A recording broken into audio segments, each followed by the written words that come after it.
अगला सवाल हम लेंगे वीरेंद्र सिंह भाटी का। इन्होंने जियो फाइनेंशियल सर्विसेज में खरीदारी कर रखी है, अजीत, और इनकी बाइंग प्राइस 298 है, ये बता रहे हैं। हमारे पास समय का आकलन नहीं है।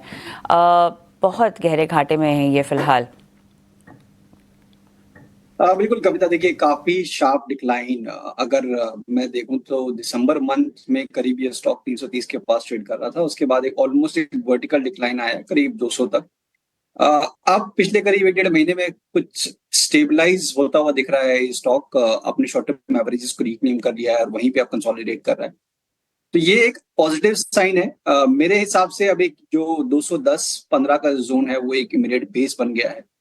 क्योंकि इनकी काफ़ी ऊपर की बाइंग है, मुझे लगता है काफ़ी टाइम लगेगा, समय लगेगा और बीच-बीच में काफ़ी ज़्यादा पड़ाव आएँगे जहाँ पे कि ये रेजिस्टेंस फेस करता हुआ नज़र आएगा आपको। पहला पड़ाव करीब 255 से 60 का जो एरिया है वहाँ पर, तो वहाँ पे डेफ़िनेटली इनको रीवैल्यूएट करना चाहिए पोज़ीशन को दोबारा से, और साथ ही साथ 210 का भी स्टॉप लॉस भी मेंटेन करें, बिकॉज़ इस बार अगर ये इस लेवल के नीचे आया, तो पॉसिबली एक नया लो देखने को मिल सकता है इस स्टॉक में। तो एज ऑफ नाउ बने रहिए 210 के क्लोजिंग स्टॉप लॉस के साथ 260 तक के टारगेट्स के लिए। इस पर ये आपको नजरिया आता हुआ? साथ दरअसल ये यूट्यूब का सवाल है, चंद्रपुर से प्रमोद राव का हम लेंगे। एशियन पेंट्स, अजीत, इन्होंने खरीदारी कर रखी है और साथ ही नवीन फ्लोरिंग में भी खरीदारी कर रखी है। 3605 नवीन फ्लोरिंग में इनकी बाइंग प्राइस है, 45 शेयर। एशियन पेंट्स में 2775 ये कह रहे हैं कि इन्होंने खरीदारी कर रखी है, 35 शेयर की क्वांटिटी है। समय का मेरे पास कोई आइडिया नहीं है बिकॉज इन्होंने जवाब सवाल में पूछा नहीं है। आप नियर टर्म आउटलुक बता दें। शुक्रिया कविता। तो कविता देखिए, यहाँ पे एशियन पेंट्स और दूसरे पेंट काउंटर्स काफी टाइम से हम देख रहे हैं कि एक स्ट्रगल चल रहा है। Under performance both in terms of price action और अदरवाइज ऑल्सो फंडामेंटली भी चैलेंजेस इनके देखने को मिल रहे हैं। यहाँ पे मुझे लगता है कि नियर टर्म आउटलुक अभी भी साइडवेज टू नेगेटिव ही रहेगा जब तक कि आप 2500 के लेवल्स को डिसाइसिवली रिक्लेम नहीं कर लेते हैं एशियन पेंट्स में।